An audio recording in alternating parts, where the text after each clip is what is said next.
How's everyone doing this afternoon? Awake still? Need more coffee? All right, we're going to have an interesting discussion about what's called the Microsoft Vulnerability Report. As a matter of an agenda, we're going to just go through a little bit of introductions. I want to tell you a little bit about myself and why this report is generated by BeyondTrust year after year. We're going to talk about some data highlights, some trends, some key findings, things that are relatively important to your day-to-day identity practices and literally asset vulnerabilities. We want to also talk about a snowball effect, some changes that are occurring within the vulnerability industry. Why you still only see CVEs for on-premise technology and you don't see them any really published for anything SaaS or cloud. It's because the vendors are not required to do so.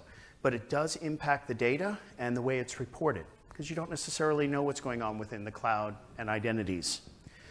We're going to take a peek ahead to some of the evolving Microsoft landscape. What's some of the trends with Microsoft? And the reason we do this is because Microsoft is one of the largest software manufacturers in the world, and the threats and risks posed against them are something that we all have challenges with. A couple of insights from some security experts. I'll talk about those from a personal perspective, how to proactively mitigate the steps, and then just a little bit about BeyondTrust and some of the tech that may help you along your journey. Now, for some of you, I've met before myself. I'm Morey Haber. I'm the Chief Security Officer at BeyondTrust. I'm responsible for BeyondTrust's internal security, cloud security, SaaS solutions, and also a team that does presentations like this. I've been in cybersecurity for well over 20 years, and my passion is writing books. I have 6 total under my penmanship, 4 of them under the Attack Vector series, 1 with 2 editions, and also a contributing author to the Great Power Competition, which talks about how to protect OT and ICS environments. Basically, my work, my speaking with clients, my research, I try to translate into information that helps you as security professionals basically do your jobs on a regular basis. This forms a lot of the background for what we're going to talk about in the Microsoft Vulnerability Report. This is something we've done for the last 10 years. This is not something new. This is not something meant to bash Microsoft, despite what people go, wow, you're doing an analysis of everything that they put out there for the last 10 years and picking holes and finding faults, but rather the trends in the security industry as to how software is improving and how on a daily basis you can do better to protect against many of the 0 days and threats that are out there. I was speaking with a gentleman just before. I know he's in the room somewhere. Everyone aware of the iOS 0 day that came out? Yeah, today, no-click iMessenger. Even Kaspersky executives have acknowledged that they've been infected with it. So an analysis like that for something that we realize, but going towards Microsoft specifically, is very important for us to do our jobs. There is an undeniable business case for patching and enforcement that we all have to realize today that is very different than what we did 5-10 years ago. When we consider the ramifications of everyone having to leave the office for COVID and work from home, patching and the priorities of patching and vulnerability assessment at the endpoint became so much more relevant than we had contained networks, contained office space, sitting at a desk with IDS, IPS, firewall layers, etc. So the work from anywhere world has also placed a very interesting priority on this risk, allowing BYOD placed an interesting risk assessment for people as well, where we can ask the question, how many of you actually allow someone with BYOD to connect to mail, to connect to Okta, to connect to corporate resources?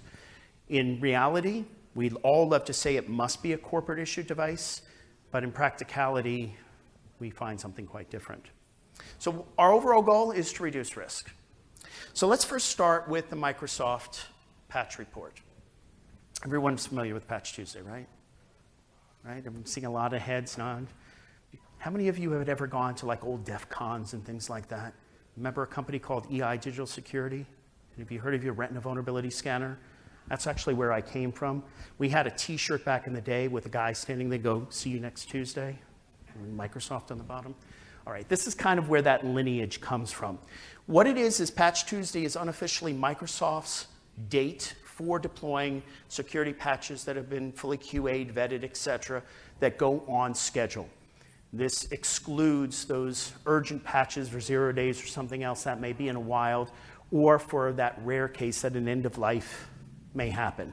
It always occurs on the second Tuesday of a month. It is pretty much clockwork. It has been like that for almost 20 years, hence the joke, hey, what's going on next Patch Tuesday? We do this analysis of the data to basically help understand what the landscape looks like.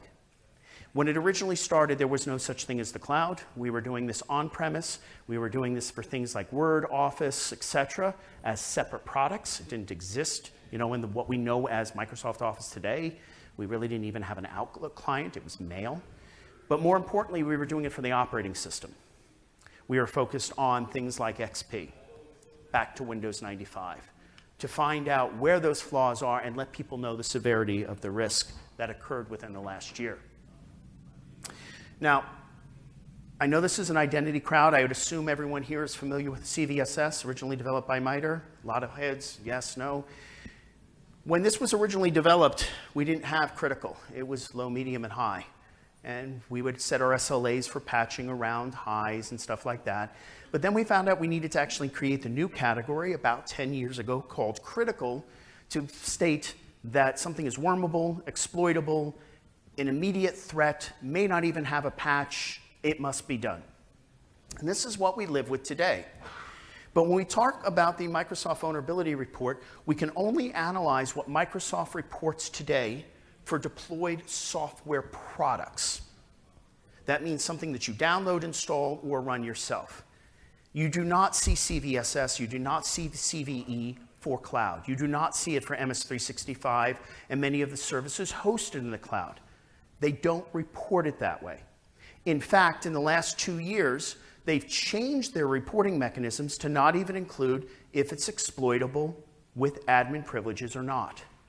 This makes it even more important to understand the report because it used to say admin rights required. They don't do that anymore. So when you go through the details of the report and you understand the trends, it's left to us as researchers to reverse engineer the data, not the code, and figure out, as a standard user, can something be exploited? Does the identity and account have admin rights, or is this something exploitable even for an everyday user? And that's very important because that helps drive what the actual score is. If you don't know that an admin is required, it's not as easy to put in a critical state. So how the vulnerabilities are classified. Each vulnerability is classified with the highest rating that could be seen in the environment. We're only talking about CVSS-based scores. Environmental scores are not considered because that's up to you to calculate for your environment if you go through that exercise. Each vulnerability is classified for each instance, which is also a challenge because many times you'll start to see bundling. When we think about other vendors, right, Oracle, Apple, etc., you'll see one CVE and hundreds of vulnerabilities at a critical state, and they will not break them out individually. That means that this type of analysis is almost impossible or nearly impossible to do for other vendors. Microsoft is very good about telling us each and every one with its own number. Most vendors do not do that. Product versions and combinations are not taken into consideration. So if you have something that is vulnerable on, let's say, Microsoft Word, and it only impacts the latest version of Windows 10, but not Windows 11, there's no way to discern that from the reports. It's another change that Microsoft has done in reporting the vulnerability. The reason they do that is because just because they believe it's not possible on one operating system doesn't mean it could not occur. It's just the attack vector for the affected component is not as obvious. And then finally, we counted it for software versions and when appropriate. When it was for something like Internet Explorer and Windows, we tried to combine the numbers not to exaggerate them in an inappropriate way. So that's basically the thought process behind this. And we have a research team, again, that does this every single year. My background is vulnerability management. I originally started doing Retina Vulnerability Scanner back in the early 2000s. And when I look at a report like this, or this analysis, it makes me realize all the pain that we used to go through when we would have a scanner, run an audit, and come up with something. And then we go, wow, 20-something years later, we're still doing the same thing, but what has changed? And that is where the data helps us understand the real risks to the business. When you consider the global impact, 1.4 billion devices are actively running, and the vast majority of us are on MS365. We have a vast number of accounts, systems, identities that are all potential targets for vulnerabilities. We all know the risks with Microsoft Exchange on-premise, right? Hopefully, most of you are thinking of some way of doing a change to a more secure environment. But realistically, how many good email products are there today in the market? You're now left with G Suite, which are in the cloud. There's really nothing left on-premise. So we know we're going to the cloud. We know that there are tons of risks. And now we have an acceleration of usage of things like Teams to compete with Zoom and other chat or multi-consolidated communication vehicles that also represent a new risk where CVE data and other type of data are relatively new in our businesses. So, I love formatting. Microsoft Vulnerabilities Report for 2023, key highlights and findings. First, a statistic that does not show up here because it's something I can't formally write because I don't have all the data to do so. I indicated first that Microsoft has changed the reporting about admin rights and use of admin rights in a vulnerability. But if we extrapolate the data out, we find that 70% of Microsoft vulnerabilities can be mitigated by removing an account's admin or privileges, operating as a standard user. The question then becomes, why don't all businesses make everybody operate as a standard user? Because application break updaters don't work, certain programs don't run, they can't add a printer, trouble for the help desk, the list goes on and on. But if an effective strategy to protect against all vulnerabilities is to remove local admin rights or local privileges, why doesn't everyone do it? And it's exactly for the reasons I gave you. But the elevation of privileged accounts for 55% of the total vulnerabilities is a key finding. That means you do know that 55% of last year's reports, last year's vulnerabilities, most likely needed admin rights in order to affect the system. Now, is it a good mitigation strategy to say, okay, they're not admins, I can buy a little time until I patch it? The answer is absolutely yes, but it doesn't change anything regarding your SLAs, your GRC team, or anybody else to say you still have to patch that quickly. It just buys you a little time because you know that it needed rights.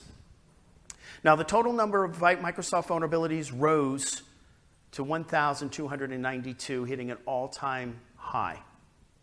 Now, this is a little interesting, and this isn't, again, meant to bash Microsoft, but we're now covering products in a slightly different way. We've taken the server aspect out, many of it in the cloud. We've end-of-lifed many operating systems over the last several years. That takes that number out. But we've also introduced new products like Business Dynamics, Teams, and other programs locally that are available in the Office suite that do have a high quantity of vulnerabilities. So we're actually dealing with more programs now than we have ever done before, hence the all-time high. The elevation of privilege category dominates the Microsoft vulnerability landscape. This means that of the vulnerabilities that can operate in the standard user low privilege space, the elevation to an admin is the largest group. That's the highest risk to us and our identity management practices, because targeting those people with those applications, even with standard user privileges, can elevate the results. And Microsoft Azure and Dynamics might be the biggest money makers, but are the things we have to worry about. This is an interesting 10-year trend. This is the annual 10-year report.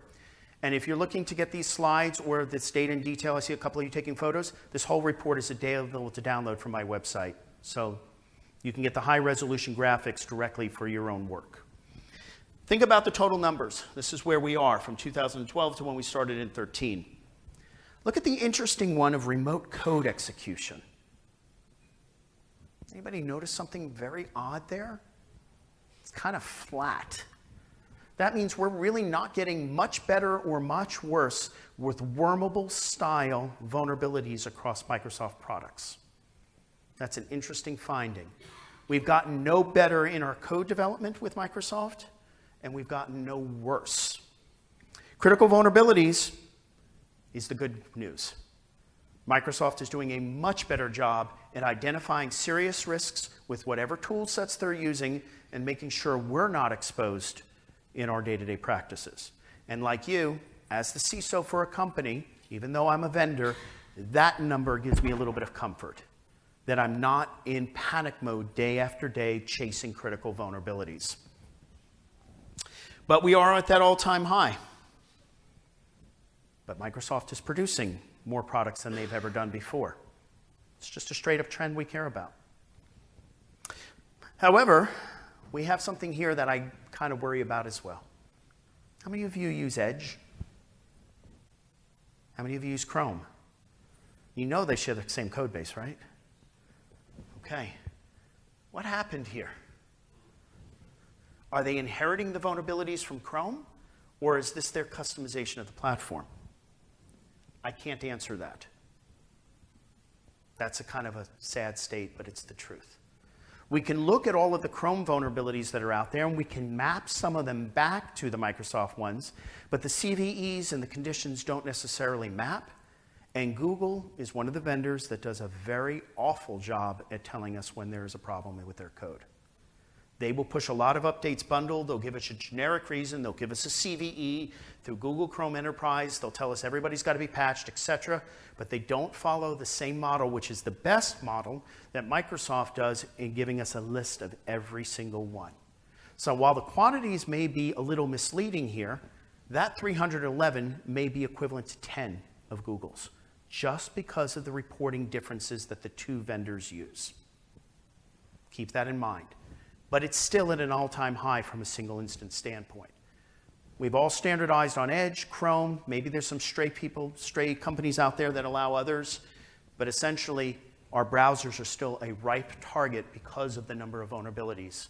However, not one was critical. Wait a second. How many of you were aware of critical vulnerabilities in Chrome last year? This is where that mapping becomes a problem. Why was Microsoft not a victim, but Google was if they share the same engines? That's an answer we can't give you. We don't know. But none of them were reported as critical. 513 Windows vulnerabilities in 2022, 49 were critical. How do you prioritize criticals in your environment? Do you immediately ask the patch team or open a ServiceNow ticket or a Jira ticket, go patch these right away? How many of you use Intune's third-party patching? Okay, a couple of you. What other products do you use? BigFix, Tanium, things like that? Interesting problem with this one. 49 critical vulnerabilities. I'm an Intune shop. Microsoft's third-party recommended solution with Intune. And it doesn't tell you if the patch is deployed or not. It says it is, but it doesn't really tell you. It says the patch is delivered, which means it was sent to the machine.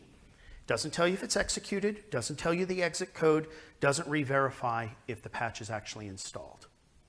So when you're dealing with those 49, the most critical ones that could actually affect you as a wormable, escalatable, ransomware type threat in Microsoft products, your patching tools have got to be perfect to make sure not just that the executable was delivered, the KB was delivered, but it was actually executed, installed, and verified installed. Not just because of a registry key, but the DLLs and everything else that are in place. If you're a CrowdStrike Spotlight customer or are using Tenable agents or even Rapid7 agents, you're going to see that conflict even with Microsoft's own tools because they're not that good at patching themselves. So when managing these types of critical vulnerabilities, don't just assume, hey, I've deployed it using one tool or something else. Verify it with a third party to correlate the information, because those are the ones that'll leave the back doors open for ransomware, etc. How many of you are aware of what happened to the San Bernardino Police Department with a critical vulnerability? Okay, one, right? FBI reports you should never pay ransomware. You had a police department pay ransom in order to get their police cars unlocked. It's kind of a scary thought. Critical vulnerability across all police cars, and it was subjected to ransomware. Got to make sure your patching is good. You got to. Microsoft Office experienced a 5-year low in vulnerabilities. It's an interesting stat. what does this really mean to us? Services like SharePoint, OneDrive, and everything else that are a part of the Microsoft suite are no longer being reported the way that they used to because they're in MS365. However, the number is low because this is just the components that are on premise. And if all of you are aware, from Microsoft Mac OS to the Windows client, they are now using a standard code base across all platforms for Office. So they're no longer doing develop here, develop here, develop here, or change it for this version. Having that single code base, single checks, quality, etc., has helped them tremendously improve the Office vulnerability landscape. And this is something, again, as professionals, we can all take to heart because we have less problems with an Office macro or other type of exploitable Word document or something of that nature. Now, Windows vulnerabilities, server ones rose slightly to 552 in 2022, but criticals continued to decrease. Two reasons for this. We have seen the end of life in the last year of 2012. That took out a big chunk of the numbers. There's no way to reconcile that in this type of report. But overall, 16 and 22 are much better operating systems from a server perspective. They have a lot more hardened controls. They employ best practices for hardening out of the gate. They don't have the older flaws like many of the previous versions of Windows. So we've seen a drastic improvement. Doesn't matter if this is on-premise or the cloud, it's still pretty much the same version, and it's a great trend to see from Microsoft. Azure and Dynamics 365 vulnerabilities skyrocketed. I don't have an explanation for this. I can't tell you why there's this massive increase from year over year. The best I can tell you is adoption and people looking into this deeper from a red team or an AppSec perspective, finding things and reporting them back from Microsoft. If you're using these tools locally within your environment, they are a concern with that quantity of vulnerabilities. Something that should be getting an extra bit of attention because many times when you're using these tool sets, you're going to be pumping in very sensitive data from your environment to produce statistics that are meaningful for business dashboards and other types of reports. So our key takeaways, what can we learn from this type of problem? It is the proactive approach to recognizing and mitigating vulnerabilities. We have to stay assessing and patching on a regular basis. And there's slides missing, I don't know why, so I'll cover this verbally. From a BeyondTrust perspective, we help you deploy least privilege throughout your organization due to the problems of having admin rights that we discussed in the previous slides. Whether that's the removal of admin rights, whether that is the vaulting of credentials, whether it's the management of privileged accounts, that's something as a company we do. The idea here is to mitigate the risks from vulnerabilities by giving the least amount of privileges possible to the end user and admins so that vulnerabilities can't take a hold. They don't have a file system to drop something or impact a registry or make those changes. If any of your environments still use admin rights on a daily basis for local users or for server admins or anything like that, please consider strategies to reduce that exposure by removing admin rights. If you're ever wondering why this recommendation came about and the history of it, think back all the way almost 20 years to Heartland Payment Systems. An executive was running as an admin in one terminal and a regular user in another, and they jumped systems. It's a perfect example of the risks of using privileges without monitoring or credentials on a system. My name is Morey Haber. I'm the Chief Security Officer for BeyondTrust. I'm happy to answer any questions about the report that I can, and want to thank you very much for your time today. Appreciate it.